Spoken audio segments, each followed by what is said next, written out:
Hello everyone, welcome to Mukesh Pancholi YouTube channel. I'm Shalini and I am here to teach you English language. पिछली video में हमने linking devices का topic शुरू किया था, जिसमें हमने अलग अलग कैटेगरीज में यूज़ होने वाली लिंकिंग डिवाइसेस को स्टडी किया था विद एग्जांपल। हमने अलग अलग कंडीशन, जैसे कि अगर हम बात करें एडिशन करनी हो हमें कोई इन्फॉर्मेशन को, या हमें कोई रीज़न बताना हो, हमें कोई रिजल्ट बताना हो, समराइज़ करना हो, सीक्वेंस में बताना हो, तो इन सब चीज़ों के लिए हमने क्या किया था, अलग अलग एग्जाम्पल्स को देखते हुए लिंकिंग डिवाइसेस को पढ़ा था। आई होप वो सारी चीज़ें आपको क्लियर हो गई होंगी। और आज हम इसी टॉपिक को आगे कंटिन्यू करेंगे और साथ ही में कुछ एक्सरसाइज क्वेश्चंस भी हम लेंगे ताकि हमारी प्रैक्टिस और बेहतरीन हो सके। तो चलिए शुरू करते हैं हमारा आज का वीडियो लिंकिंग डिवाइस से ही। नेक्स्ट कैटेगरी रहेगी हमारी समराइजिंग। समराइजिंग मतलब किसी चीज़ को समराइज करना, शॉर्ट में समझाना।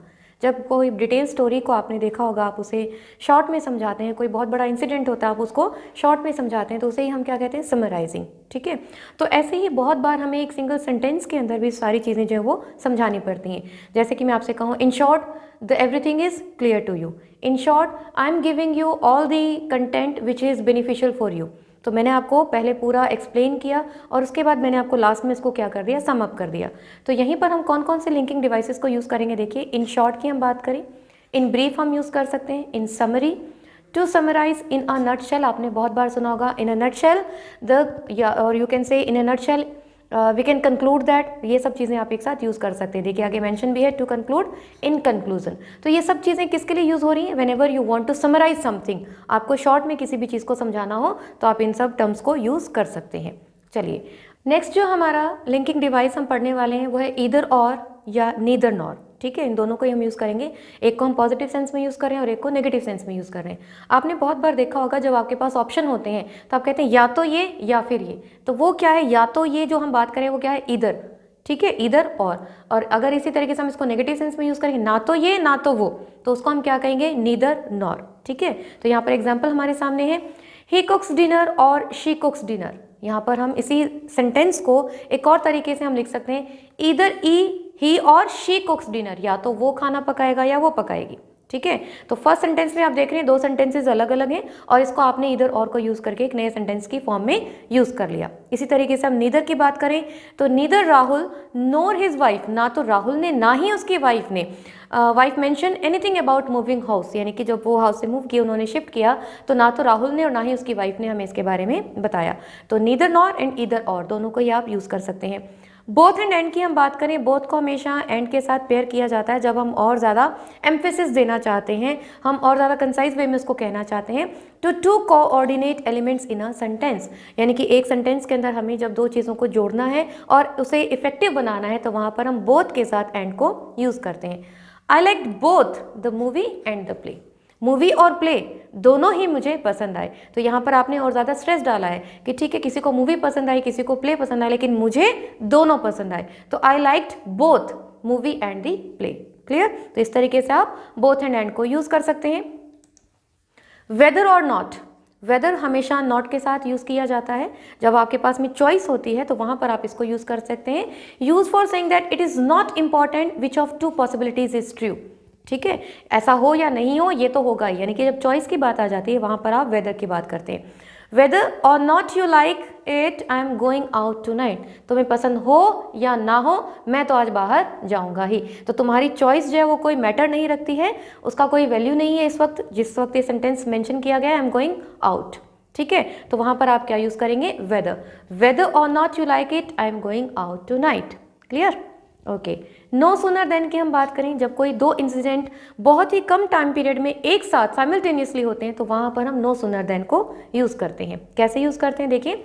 The structure no sooner is used to talk about something that happens immediately after something else, यानी कि एक एक्शन कंप्लीट और के जस्ट बाद जो है वो दूसरा एक्शन हो गया, तो वहाँ पर हम नो सूनर देन को यूज़ करते हैं। The most common sentence we are reading from the childhood, आप कह सकते हैं सिंस आवर चाइल्डहुड, हम पढ़ते आ रहे हैं। No sooner had I stepped out than it started raining, मैंने घर से बाहर कदम भी नहीं रखा कि बारिश शुरू हो गई, है ना। आप कॉमनली आप अपने घर में अपने पेरेंट्स को कहते हुए सुना होगा, no sooner I entered the house you started fighting, मैं घर में घुसी ही नहीं कि आप लोगों ने अपनी लड़ाई शुरू कर दी। तो नो सूनर देन को हम इस तरीके से यूज़ कर सकते हैं जब दो एक्शन हमें बताने हो और साइमल्टेनियसली दोनों में एक जस्ट जो है वहाँ पर कंप्लीट हुआ हो। ठीक है, तो नो सूनर देन को हम इस तरीके से भी यूज़ कर सकते हैं। Hardly ever, rarely, scarcely, seldom, शायद ही, मुश्किल से, इस तरह के सेंटेंसेस को यूज़ करने के लिए हम इन टर्म्स को यूज़ करते हैं। We can use them to refer to things that almost never happen और do not happen very often, जो शायद हुई ही नहीं है या अगर हुई है तो बहुत कम हुई है। ठीक है, हार्डली नाम से ये पता चल रहा है, स्कैर्सली बहुत कभी कभी, रेयरली जिसे आप कह सकते हैं। ठीक है, तो she scarcely saw her grand children, उन्होंने शायद ही अपने बच्चों को, अपने ग्रैंड चिल्ड्रन को, अपने पोतों को देखा होगा। ही हार्डली एवर स्माइल्स, वो शायद ही कभी, मुश्किल से ही कभी मुस्कुराया होगा। तो कुछ लोगों की नेचर होती है तो आप उनके बारे में इस तरह की बात कर सकते हैं, ही हार्डली नेवर स्माइल्स, सॉरी ही हार्डली एवर स्माइल्स, वो शायद ही कभी मुस्कुराया होगा। ठीक है, तो इस तरीके से आप हार्डली और एवर, रेयरली, स्कैर्सली और सेल्डम को यूज़ कर सकते हैं। नेक्स्ट है नो लेस देन, जब हमें कोई अमाउंट में हमें शो करना हो, वैल्यू हमें शो करनी हो, वहाँ पर हम इसको नो लेस देन को यूज़ करते हैं। जब कोई अमाउंट सरप्राइजिंगली लार्ज हो, बहुत बड़ा अमाउंट हो, उसके लिए हमें सेंटेंस को यूज़ करना हो तो वहाँ पर हम नो लेस देन को यूज़ करेंगे। कैसे? They were no less than 1000 people there buying ticket, मतलब there were no less than 1000 people, हज़ारों लोगों से, मतलब हज़ारों की संख्या में लोग वहाँ पर थे, 1000 से कम तो नहीं ही होंगे। तो एक संख्या हो गई, 1000 को काउंट करना अपने आप में हम क्या कह सकते हैं, बड़ा नंबर है, तो वहाँ पर हमने इसको क्या यूज़ किया, no less than. Clear? No less than half of them said yes, उनमें से आधों ने, आधों से ज़्यादा ने हम कहेंगे, यानी कि कम से कम आधों ने, जो हम कम से कम कह रहे हैं ना, तो वो क्या है, नो लेस देन। कम से कम आधों ने तो यस की ही की। ठीक है, तो नो लेस देन को हम इस तरीके से, जो अगर हमें एक अमाउंट शो करना है, एक फिगर हमें शो करना है, तो वहाँ पर हम इसको यूज़ कर सकते हैं। क्लियर? आई होप ये सारी चीज़ें आपको समझ में आ रही हैं। ये कुछ लिंकिंग डिवाइसेस हैं, आपके लिए एक टेबुलर फॉर्म में मैं लेकर आई हूँ। देखिए लिंकिंग डिवाइसेस बहुत सारी हैं, बहुत सारी पढ़ना जो है वो हमारे लिए भी पॉसिबल नहीं है और ज़रूरत भी नहीं है हमें। तो हमें अपने, जैसा कि मैं आपको कहती हूँ, एग्ज़ाम को टारगेट करना है, तो एग्ज़ाम के तरीके पर हमारे लिए कौन कौन सी ज़रूरी है वो कुछ मैं आपको एग्जाम्पल्स के थ्रू करवा चुकी हूँ, और बहुत सारी जो है यहाँ पर एक टेबुलर फॉर्म में मैं आपके लिए लेकर आई हूँ। देखिए वही कैटेगरीज हैं, देखिए एडिंग, सिक्वेंसिंग, इलस्ट्रेशन है, कॉज एंड इफेक्ट जिसे हम कहते हैं, रीजन एंड रिजल्ट हम कह सकते हैं, कंपेयरिंग के लिए, क्वालिफाइंग के लिए, कंट्रास्टिंग कंडीशन है, या फिर एम्फेसाइजिंग, हमें बहुत ज़्यादा एम्फेसाइज करना है किसी चीज़ को और ज़्यादा प्रभावशाली बनाना है। तो इन कंडीशन में आप कौन कौन सी यूज़ कर सकते हैं, आप पढ़ सकते हैं। देखिए and, also, as well as, moreover, too, furthermore, additionally. Sequence हमें करनी हो तो हम first, second, third, finally, next, meanwhile, after, then, subsequently, इन सबको यूज़ करेंगे। इलस्ट्रेशन हमें देना हो, यानी कि जैसे हम वही एग्जाम्पल की हम बात कर रहे थे, फॉर एग्जाम्पल जैसे हम कहते हैं, for example, such as, for instance, in the case of, as revealed by, illustrated by. Clear? Cause and effect हमें बताना हो तो because, so, therefore, thus, consequence, hence, due to. ठीक है, तो ये सब हम यूज़ कर सकते हैं। कंपेयरिंग जब हमें करनी हो तो similarly, likewise, as with, like, equally, in the same way. ठीक है, क्वालिफाइंग हमें करना हो तो but, however, although, unless, except, apart from, as long as, if. ठीक, अगर हम कंट्रास्टिंग की बात करें कि दो कंट्रास्ट सिचुएशंस हैं, वहाँ पर हमें यूज़ करना है तो कौन कौन सी होंगी, देखिए whereas, instead of, alternatively, otherwise, unlike, on the other hand and conversely. यहीं पर अगर हमें एम्फेसाइज करना हो तो above all, in particular, specially, significantly, indeed and notably. तो ये कुछ डिवाइसेस हैं जो आप बार बार जब इनकी एक दो बार रीडिंग लगाएंगे तो आपको बड़ी इजीली समझ में आ जाएंगी। टेंशन नहीं लेने, आपको इनको याद नहीं करना है कि आप ये स्लाइड लेकर के आप बैठ जाओ और इसको याद करने लगे, नहीं, आप इसको 2-3 बार आप पढ़ लें, अपने आप आपके आगे से निकल जाएंगे। और आगे जो हम प्रैक्टिस करें इनमें से बहुत सारी आपकी वहीं पर भी रिवाइज होने वाली हैं, और आपके पास जो भी क्वेश्चन पेपर्स होते हैं आप जब उनको सॉर्ट आउट करेंगे, उनको सॉल्व करेंगे, तो most of these they will be go through that. ठीक है, तो आप उसको समझ सकते हैं बड़ी इजी से, बहुत मुश्किल नहीं है, बस आप एक दो बार रीडिंग लगाएं और बड़ी इजीली आपके लिए हो जाएंगी।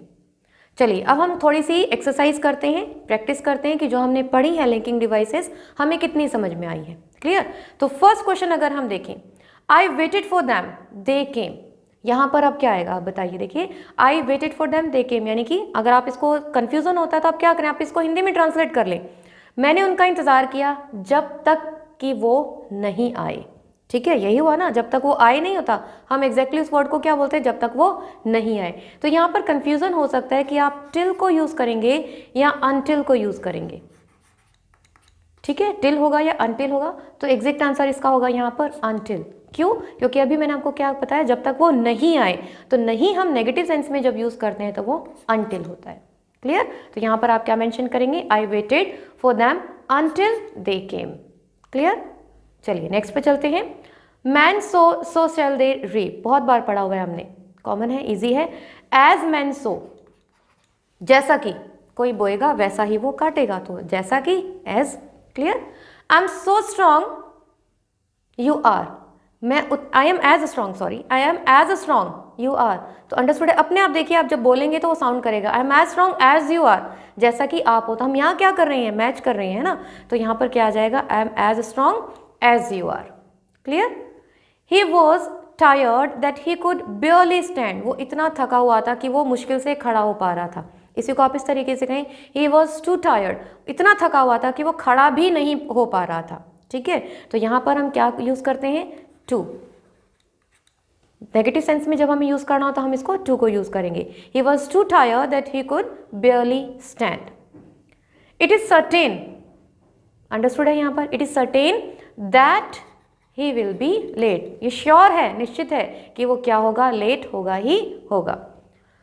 Again, a large some of money he gave up speculation, speculation क्या होता है, सट्टा। तो सट्टा, गेव अप मतलब उसने छोड़ दिया। कोई सट्टा कब छोड़ेगा, जब उसे बहुत ज़्यादा नुकसान होगा, है ना। तो यहाँ पर आप क्या लिखेंगे, having loss, having lost a large some of money he gave up speculation. Clear. तो ये तो एक बहुत सिंपल सी एक्सरसाइज थी, बहुत ही कॉमन से वर्ड्स है जो हम इनको जब हम बोलते हैं तो वो अपने आप साउंड करते हैं। कहीं भी आपको दिक्कत होती है कि इंग्लिश के लिए सबसे अच्छी बात ये है, सबसे फायदेमंद बात ये है कि जब आप उसको बोलेंगे तो वो अपने आप साउंड करेगा कि क्या चीज़ गलत है और क्या सही है। और हमारे पास रीड के अंदर सबसे अच्छा जो पॉइंट है, सबसे प्लस पॉइंट जो हम कह सकते हैं वो क्या है कि हमारे पास चॉइसेस हैं। तो चारों चॉइसेस को आप वहाँ पर बोल के देखिए, एडजस्ट करके देखिए, वो अपने आप साउंड करेंगे कि यहाँ पर कौन सी सही होगी, कौन सी नहीं होगी। तो यहाँ पर मैंने आपको विदाउट चॉइस वाला एक एग्जाम्पल करवाया है, अगला हम लेंगे चॉइसेस के साथ में, जैसे हमारे एग्जाम में आने की उम्मीद रहेगी। ये देखिए एक पैराग्राफ है यहाँ पर, जैसा आपको बताया गया है कि आपका जो फर्स्ट क्वेश्चन होता है वो एक पैराग्राफ होता है और उसमें से आपसे जो आपके क्वेश्चंस हैं वो पूछे जाते हैं। किससे रिलेटेड होंगे, वो लिंकिंग डिवाइसेस से रिलेटेड हो सकते हैं, वर्ब एग्रीमेंट से रिलेटेड हो सकते हैं, या इन्फेरेंस से रिलेटेड हो सकते हैं। तो यहाँ जो एक पैराग्राफ एक्सट्रैक्ट किया है मैंने आपके लिए, उसमें हम सिर्फ लिंकिंग डिवाइसेस से रिलेटेड क्वेश्चन को देखेंगे।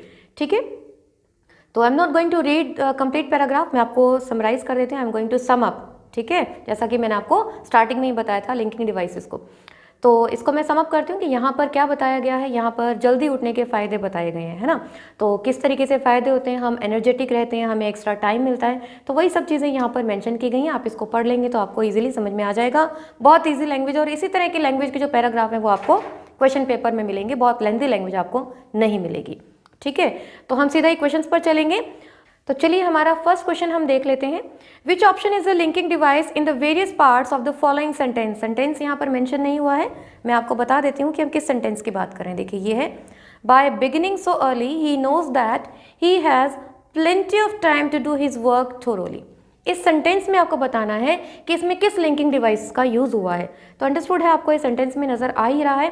ही नोज हम जानते हैं क्या है, सब्जेक्ट और वर्ब है साथ में। That he has plenty of time, इसको हम एक ऑब्जेक्ट या प्रेडिकेट की तरह यूज कर सकते हैं। To do his work thoroughly, तो अगेन ये अगर वो ऑब्जेक्ट है तो ये प्रेडिकेट हो जाएगा।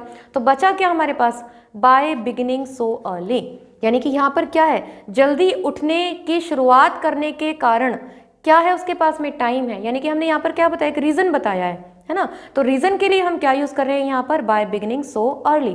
तो यहाँ पर क्या होगी डिवाइस, लिंकिंग डिवाइस हमारी क्या हो जाएगी, बाय बिगिनिंग सो अर्ली। तो हमारा राइट आंसर होगा ऑप्शन ए। ठीक है, तो आपको इस तरीके से कभी डाउट हो तो आप पहले ये चेक करें कि कौन सा ऑप्शन इसमें नहीं होगा, तो आपके लिए और इजी हो जाएगा।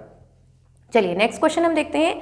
After sound night's rest he rises early next morning in good health for the labour of a new day, which is a linking device in the above sentence. Again आपको एक सेंटेंस दिया गया है और इसमें आपको बताना है कि कौन से लिंकिंग डिवाइस को यूज किया गया है। नाइट्स रेस्ट हो सकता है क्या, इसमें नहीं हो सकता। अर्ली जल्दी नहीं हो सकता। फोर भी नहीं हो सकता यहाँ पर, क्योंकि देखिए वही चीज आएगी यहाँ पर। क्यों, after a sound night's rest, फिर से यहाँ पर क्या बताया गया है, एक अच्छी नींद लेने के बाद क्या हुआ है, इंप्रूवमेंट हुआ है। तो यानी कि क्या हुआ, एक कारण और रिजल्ट। ठीक है, कॉज एंड रिजल्ट को रिलेट किया गया है। वो किसके थ्रू किया गया, आफ्टर के थ्रू। ठीक है, तो राइट आंसर हमारा क्या हो जाएगा, आफ्टर। क्लियर, तो right answer will be option C. ठीक है, तो इस तरीके से जो कैटेगरीज हमने देखी है ना कि किस कैटेगरी में हम कौन सा यूज कर रहे हैं, उसके अकॉर्डिंग आप इसको मैच कर सकते हैं। चलिए नेक्स्ट देख लेते हैं। Also one finds time to take some exercise in the fresh morning air. The underline word is, यहाँ पर अंडरलाइन वर्ड क्या है, ये ऑल्सो आपको दिया गया है। यहाँ पर ये ऑल्सो क्या है, क्या ऑल्सो यहाँ पर एक वर्ब है? बिल्कुल नहीं है। क्या यहाँ पर एक सब्जेक्ट है? क्या हम यहाँ पर ऑल्सो की बात कर रहे हैं? जी नहीं। क्या ये एक इन्फेरेंस है? इन्फेरेंस जो हम कहते हैं, तर्क दोष की हम बात करते हैं, या एक हम अवबोध की बात करते हैं कि पैराग्राफ को पढ़ करके हमें क्या समझ में आया, तो ऐसा भी कुछ नहीं है। तो बचता क्या है हमारे पास? लिंकिंग डिवाइस ही तो बचता है। और इतनी बार हम पढ़ चुके हैं, ऑल्सो तो हम बार बार पढ़ चुके हैं, तो वैसे भी समझ में आ जाना चाहिए कि ऑल्सो यहाँ पर क्या है, एक लिंकिंग डिवाइस है। तो यहाँ पर भी हमारा सही आंसर क्या होगा? Option C. क्लियर? चलिए, the work done at the time is generally well done. The underline word is, again आपको जो word underline किया गया है generally, उसके बारे में बताना है कि क्या है ये generally, क्या कर रहा है ये? क्या ये एक इन्फेरेंस है? नहीं है। none of these भी एक बार हम छोड़ देते हैं। क्या ये सब्जेक्ट है? नहीं है। तो ना तो ये हुआ ना ये हुआ, तो डी तो अपने आप कैंसिल हो गया, बच गया कौन सा? कनेक्टर, जिसे हम लिंकिंग डिवाइस कहते हैं। तो जनरली क्या हुआ, एक अपने आप में कनेक्टर हो गया, जो क्या कर रहा है? The work done at that time is generally well done. यानी कि क्या दे रहा है? एम्फेसिस दे रहा है। आमतौर पर सामान्यतः क्या होता है? बेहतर होता है, तो उसको थोड़ा सा और इम्प्रूव कर रहा है, बेहतर बना रहा है। तो यहाँ पर जनरली क्या होगा? एक कनेक्टर होगा या एक लिंकिंग डिवाइस होगा। ठीक है, तो ये हमने किया कि पैराग्राफ बेस्ड अगर हमारे पास आ जाती हैं तो किस तरीके से होगी। अच्छा, एक चीज़ और, एक क्वेश्चन इसमें इस तरीके से आ सकता है कि जैसे आपको एक सेंटेंस दे दिया जाए पैराग्राफ में से, और उसमें से पूछा जाए कि हाउ मेनी कनेक्टिव्स और how many linking devices are used in this sentence, यानी कि आपको नंबर ऑफ लिंकिंग डिवाइसेस वहाँ पर आपको बताने होंगे। ठीक है, तो इस तरह के क्वेश्चन जो हैं, बहुत ही सिंपल से क्वेश्चन आपके आने वाले हैं। एक और हम सेट ले लेते हैं, प्रैक्टिस सेट। हम यहाँ पर हम देखेंगे कि ऑप्शंस दिए गए हैं हमें, और उन ऑप्शंस में से ही हमें क्या करना है? सही आंसर को चूज करना है। So his salary is higher than mine, we do the same work. तो उसकी सैलरी मुझसे ज़्यादा है, लेकिन हम काम क्या कर रहे हैं? सेम कर रहे हैं। तो यहाँ पर क्या हो रहा है? कंट्रास्ट बताया जा रहा है कि हमारा काम तो सेम है, लेकिन सैलरीज क्या हैं? अलग अलग हैं। तो उसके लिए हम क्या यूज़ करते हैं? ऑल्दो को यूज़ करते हैं। ठीक है, अगली हम बात करें, the conference will be useful for economics corporate lawyer. यहाँ पर अगर हम देखें तो क्या कहना चाह रहे हैं? जो कॉन्फ्रेंस है वो इकोनॉमिस्ट के लिए और कॉर्पोरेट जो लॉयर्स हैं उन दोनों के लिए ही क्या होगी? यूजफुल होगी। तो क्या कहेंगे हम यहाँ पर? एज। ठीक है, the conference will be useful for economist as well as corporate lawyers. Clear? यहाँ पर क्या आ जाएगा हमारे पास में? As well as. आप बोल के देखिए, the conference will be useful for economist as corporate lawyer. नहीं साउंड कर रहा है ये। Okay, the conference will be useful for economist but corporate lawyer. Again it is not sounding proper. अगर आप विद को भी यूज करेंगे तो again it will be not sound proper. तो यहीं पर आप एज वेल एज को बोल के देखिए, तो ये अपने आप में सही होगा और सही ही होगा। ओके, नेक्स्ट है, nobody was listening any more, the recital continued.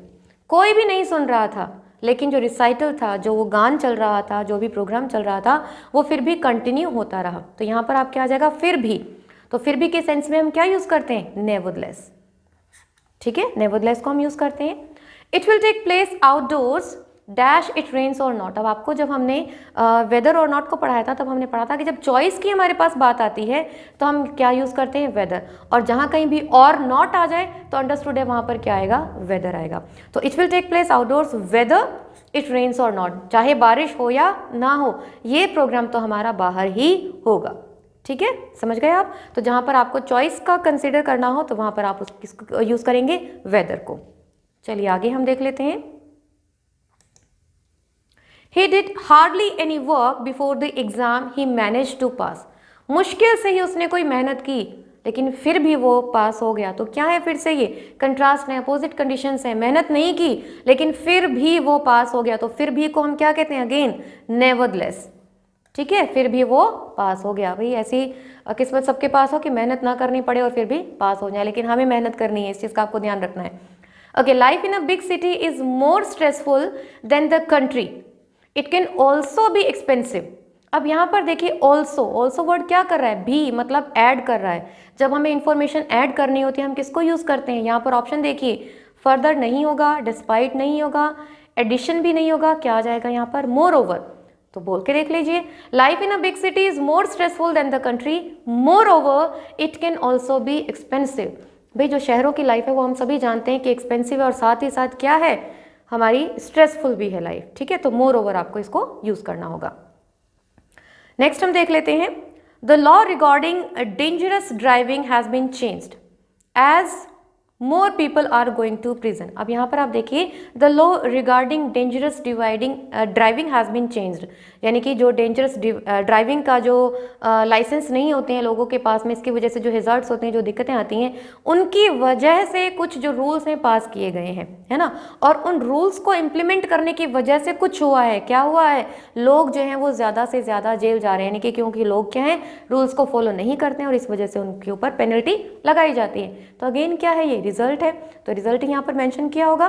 देखिए, इफेक्ट नहीं होगा, आउटकम नहीं होगा, result. Okay, as a result यहाँ पर एज आएगा। Okay, as a result more people are going to prison. Clear? So I hope ये सारी चीज़ें आपको क्लियर हो गई होंगी। हमारा आज का टॉपिक यहाँ पर कवर होता है और साथ ही जो लिंकिंग डिवाइसेस है हमारी कंप्लीट होती हैं। जो टेबुलर फॉर्म में आपको मैंने जो लिंकिंग डिवाइसेस दी हैं उनको ज़रूर से आप स्क्रीनशॉट लेके रखें, चाहे आप उनको नोट कर लें, बहुत काम आने वाली हैं। साथ ही साथ प्रैक्टिस करते रहें, आगे भी जैसे जैसे हम अगली जो यूनिट करेंगे, अगले टॉपिक जब हम करेंगे, पीछे वालों को हम साथ के साथ रिवाइज करते चले जाएंगे। तो टेंशन नहीं लेनी है आपने बिल्कुल भी, मेहनत अपनी बनाए रखनी है, मेहनत से नहीं डरना है। तो keep watching, stay connected, thank you.